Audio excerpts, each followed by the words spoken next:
చెయ్యి వేసి బొట్టు పెట్టినా తాళి బొట్టు మెడను కట్టి బొట్టు పెట్టినా తల మీద చెయ్యి వేసి బొట్టు పెట్టినా తాళి బొట్టు మెడను కట్టి బొట్టు పెట్టినా సన్ని కళ్ళు తొక్కినా సప్త పదులు మెట్టినా సన్ని కళ్ళు తొక్కినా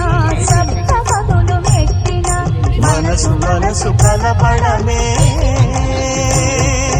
మంత్రం పరమార్థం శ్రీరస్తు శుభమస్తు శ్రీరస్తు శుభమస్తు శ్రీకారం చుట్టుకుంది పెళ్లి పుస్తకం ఇక ఆధారం